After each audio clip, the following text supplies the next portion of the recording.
जी, हमने ऑस्ट्रेलिया में भी ह्यूमन राइट्स की अभी यूके में भी बात चल रही है उनके साथ। और डॉसियर भी तकरीबन हम सिर्फ नहीं, हमने 3 दुनिया के बेहतरीन लॉयर्स हायर किए हुए हैं ह्यूमन राइट्स के, जो वो डॉसियर मुकम्मल तौर पे प्रिपेयर करके सिर्फ ह्यूमन राइट्स ऑर्गेनाइजेशंस पे नहीं लेकिन अलग अलग हुकूमतों में और पार्लियामेंट में भी पेश करेंगे। ये करेंगे ना, लेकिन इतने अरसे से जो हो रहा है, 1 साल से आपके पार्टी के लोग शिकायत करने की ज़्यादतियाँ हो रही हैं, तो अब तक क्यों नहीं फॉरेन गवर्नमेंट्स ने या इंटरनेशनल ऑर्गेनाइजेशन ने रिस्पॉन्ड किया? जैसे मैं आपको कह रहा था कि हमारे लिए ये इंटरनल मसला है, लेकिन बांग्लादेश में जहाँ एक डिवाइडेड अपोजिशन है, कोई स्ट्रॉन्ग अपोजिशन है ही नहीं, वहाँ एमनेस्टी इंटरनेशनल ने 100 से ज़्यादा ट्वीट्स की हुई हैं बांग्लादेश के लिए। लेकिन जब तक जहाँ पाकिस्तान की बात आती है, इमरान खान की बात आती है, पाकिस्तान तहरीक इंसाफ की बात आती है, वहाँ कोई मुल्क आवाज़ उठाने की तैयार नहीं है। तो इससे क्यों नहीं तैयार? तो इसलिए क्लियर नहीं, क्योंकि ये एक क्लियर एजेंडा था कि इमरान खान हुकूमत में नहीं रहे। इमरान खान जब साइफर का भी जो इशू था और हमारी जो इन ग्रोन इश्यूज़ थे उस वक्त मौजूदा चीफ़ अवामी स्टाफ के साथ, तो ज़ाहिर बात है जो इंटेलिजेंस वापस अमेरिका जाती थी वो चीफ़ ऑफ स्टाफ के दफ्तर से जाती थी। एंड हेंस तो आपके ख्याल में chief of army staff is more important, ज़्यादा अहम है अमेरिका या इन मगरबी ताकतों के लिए बनिस्बत पाकिस्तान में जमहूरियत के? अनफॉर्चुनेटली पाकिस्तान ने इकोनॉमिकली अपने डिप्लोमेटिक टाइज़ उस तरीके से मजबूत नहीं कर सके।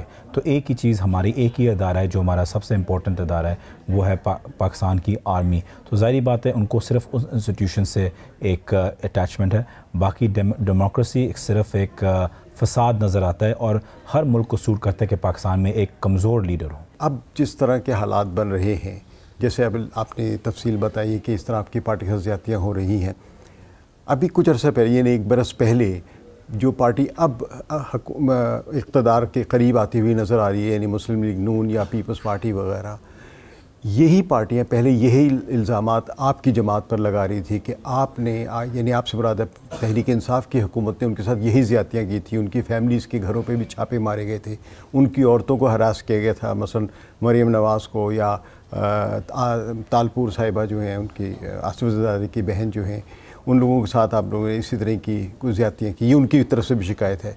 तो क्या ये पाकिस्तान में सिर्फ म्यूज़िकल चेयर वाला रोल नहीं बन रहा है?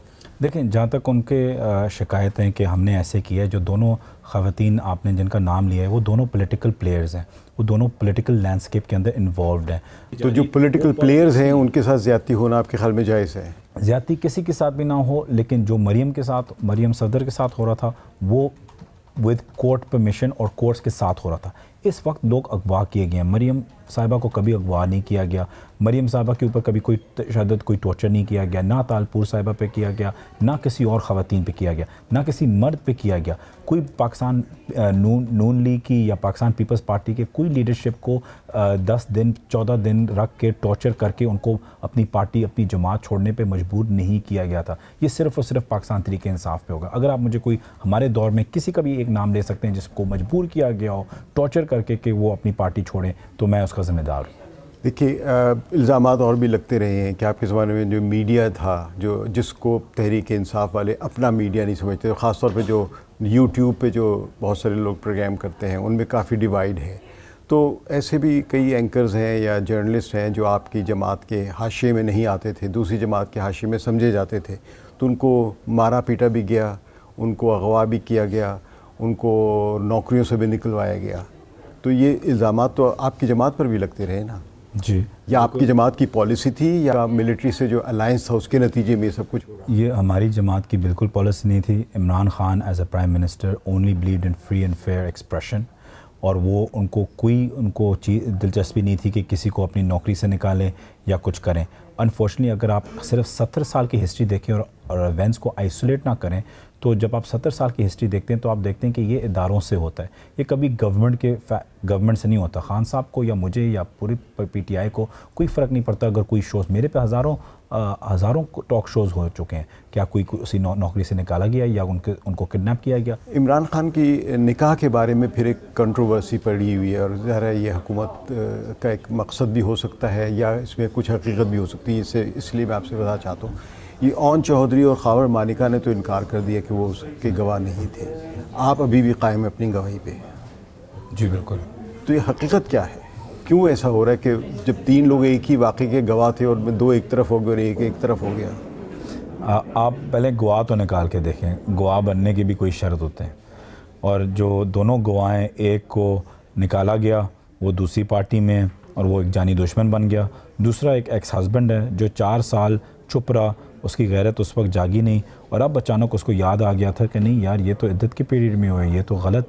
देखिए ये भी तो मुमकिन है कि वो अभी कुछ अर्सा पहले ही गिरफ्तार हुए थे, फिर उनकी ज़मानत नहीं हो रही थी, अब वो रिहा हो गए, तो हो सकता है उनको दबाव डाला गया हो। ज़ाहिर बात है जी, हो नहीं सकता, यही हुआ है।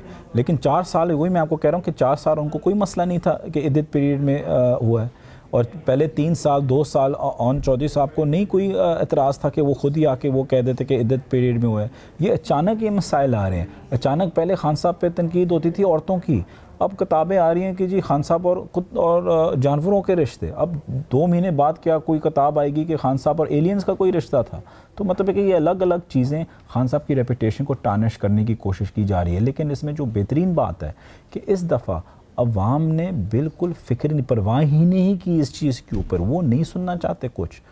किसी भी दबाव में आकर या किसी भी गुस्से में आकर आप लोग इलेक्शन का बायकॉट तो नहीं करेंगे?